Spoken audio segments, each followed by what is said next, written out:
Assalamualaikum warahmatullahi wabarakatuh. Perkenalkan, nama saya Tia Oktavia dari kelas PAI 5B. Sebelumnya mohon maaf tidak bisa hadir atau presentasi di kelas. Nah, di sini saya akan menyampaikan mengenai materi yang dimana saya itu bagian dari kelompok 7, yakni mengenai kiprah Nahdlatul Ulama pada masa pemerintahan kemerdekaan Indonesia. Pertama, ada peran Nahdlatul Ulama itu pada awal pendiriannya, di mana dalam perjalanannya NU ini sangat berperan besar bagi masyarakat Indonesia, di mana NU ini mempunyai keinginan untuk mengembangkan masyarakat Indonesia dengan upaya memajukan dalam bidang pendidikannya, di mana ditandai dengan banyaknya pembentukan madrasah-madrasah ataupun pesantren-pesantren, sehingga pada saat itu metode pengajaran dan kurikulum yang digunakannya itu menggunakan perpaduan antara pengetahuan agama dengan pengetahuan umum. Nah, pada tahun 1938 NU ini mendirikan lembaga yang disebut dengan Ma'arif. Nah, lembaga Ma'arif ini bertujuannya untuk mengkoordinasi kerjasama dalam bidang pendidikan. Kemudian pada tahun 1929 NU ini mempunyai keinginan besar di Surabaya. NU ini mempunyai keinginan besar untuk mengembangkan perekonomian masyarakat Indonesia, sehingga pada saat itu NU mendirikanlah koperasi.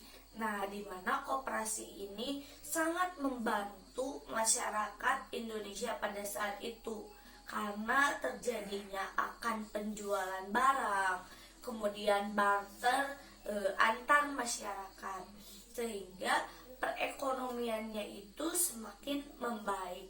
Pada akhirnya 1937 NU ini semakin koperasinya itu semakin meluas dan didirikanlah Syirkah Mu'awanah. Nah, kemudian yang kedua ada peran NU atau Nahdlatul Ulama itu pada masa pemerintahan Jepang. Nah, di sini NU itu berperan. Mengapa demikian? Karena pada saat itu Jepang itu membutuhkan dinasti massa, yang dimana NU ini terlibat supaya dapat membantu Jepang pada masa perang yang dinamakan dengan Perang Pasifik. Nah, permainan yang digunakan oleh Jepang itu membuat tokoh ulama besar ataupun kiai-kiainya itu diberikannya jabatan supaya apa? Supaya mau membantu Jepang nanti dalam perperangan Pasifik tersebut. Contohnya seperti Kiai Haji Hasyim Asy'ari yang diberikan jabatan ketua ataupun kepala kantor urusan agama. Nah, selain itu NU juga berperan dalam satu organisasi yang didirikan oleh Jepang, yakni organisasi Masyumi. Nah, di sana baik tokoh ulama besarnya ataupun kiainya, bahkan banyak ratusan ribuan anggotanya yang dilatih kemiliteran yang dinamakan dengan militer peta, pembela tanah air. Nah, salah satunya yakni Kiai Haji Hasyim Asy'ari ini diberikan jabatan sebagai ketua Masyumi tersebut. Kemudian Wahab Hasbullah dijadikannya sebagai penasehat Dewan Pelaksana.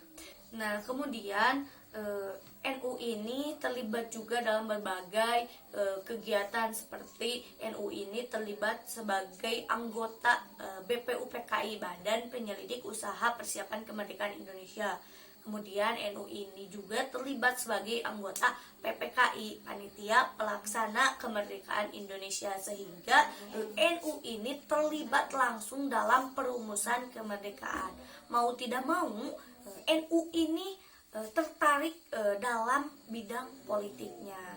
Nah, mungkin sekian yang dapat saya sampaikan mengenai kiprah NU pada masa awal pendirian sampai kiprah ataupun NU pada masa perperangan atau pada masa pemerintahan Jepang. Sekian, mohon maaf atas segala kesalahannya. Wallahul muwaffiq ila aqwamit thoriq.